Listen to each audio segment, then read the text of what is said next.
Hickory-dickory-dock, the rooster went up the clock. The cold they see up at their feet, and they run away like a flock. She once was happy. She once was joyful, playful, kind-hearted. But when good moments come, you always must shatter them.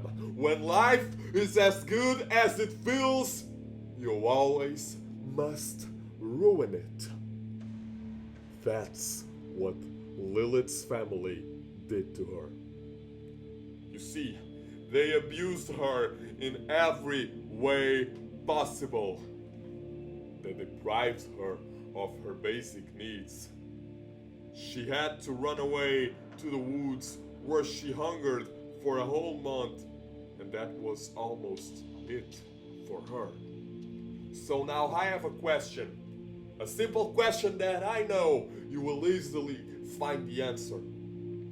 How do you expect someone to survive with no food, no water, her life hanging in the balance? Do you expect her to see everyone as equal, man?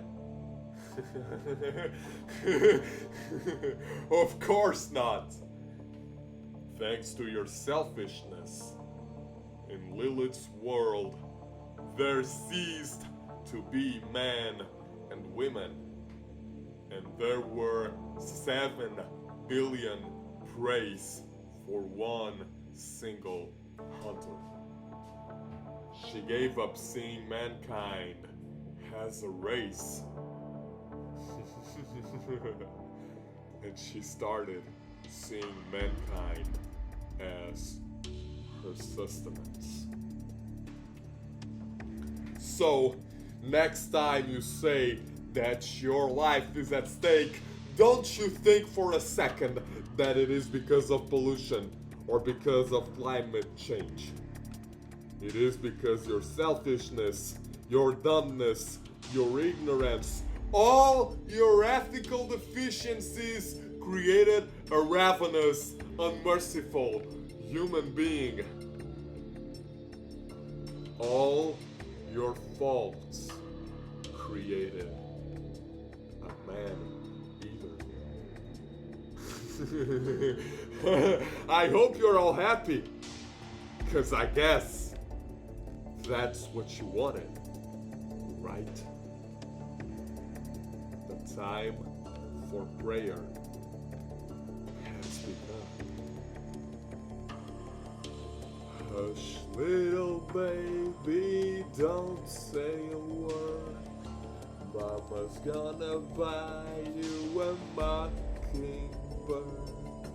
And if that mockingbird don't sing, Mama's gonna buy you a diamond ring. So hush, little baby, don't say a word. 'Cause Lilith will devour this whole damn world.